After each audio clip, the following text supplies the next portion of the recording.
دکتۆر ئاڕێوان حسێنم پزیشکی پسپۆر لە بواری نەشتەرگەری نەخۆشیەکان و شەرپەنجەی مەمک نزیکەی 10 ساڵە لەم بوارە بە تایبەتی وەکو پزیشکێکی پسپۆر کار دەکەم.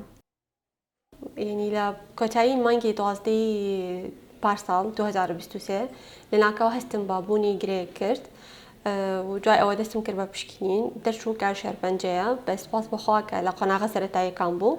دوای ئەوە دەستم کرد بە ستەپەکانی چارەسەرکردن کە بریتی بوو لە ئەنجامدانی نەشتەرگەری، دوای ئەوە چارەسەری کیمیایی و چارەسەری بە تیشک، ئیتر هەموو بەسەریەکەوە 9 مانگی خایاند. دوای ئەوە تۆزێک با بڵێن لە ماڵەوە بووم، ئیتر دوای مانگی 15 گەڕامەوە بۆ کلینیک و ئیش و کارەکان.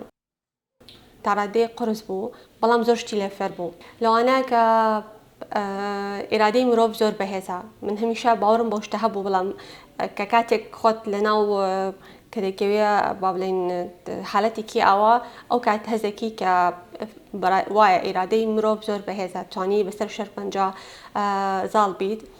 کاتی زۆر ناخۆش تێپەڕی بەڕاستی، بەتایبەت ئەو کاتێک کە قژم هەڵوەری زۆر لام ناخۆش بوو کە هەرگیز ناتوانم لەبیری بکەم. ئیتر بەڵام توانیم ئەو کاتە تێپەڕێنم بە ئیمان بەخوای گەورە و بە خۆشەویستی ئەو کەسانی کە لەگەڵم بوون کە زۆر جوان زانیان سەپۆرت بکەن، چ ئەندامانی ماڵەوە چ برادەرەکانم بێت.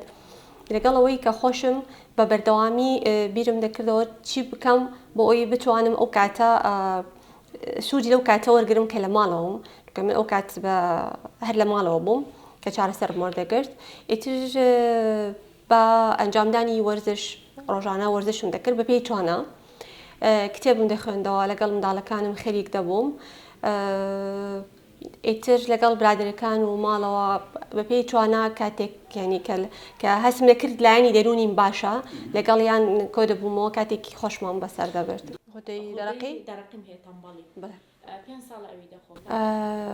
باوەڕمە بەخوای گەورە کە شتێک لای خوای گەورەوە بێت شکر بۆ، یعنی الحەمدولله هەزار جار مادەم لای خۆیەوە هاتیە ئەکید خوا شیفای دەنێرێ.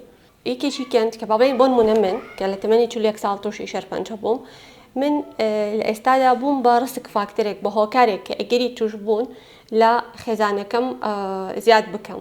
یعنی من بووم بە هۆکارێک بە جواڕۆژ کە ئەوەی کە بەهەستی دڵم دێشێنی کە من بووم بە هۆکارێک کە منداڵەکانم ئەگەری توش بوون لە شەرپەنجە بۆ کچەکەم لە داهاتوو زیاد بکەم.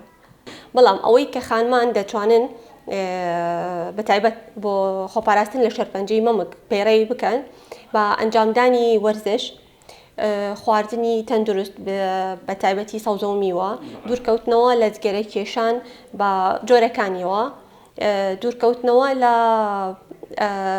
لە بەکارهێنانی چارەسەری هۆرمۆنی و ئەو خانمانەی کە لە تەمەنی دووگیانین تا دەتوانن شیر بدەن بە کۆرپەکانیان، چونکە یەک لەو گرنگترین ڕێگایانی کە ئەگەری توشبوون بە شەرپەنجە کەم دەکاتەوە شیربەدانی سروشتیە.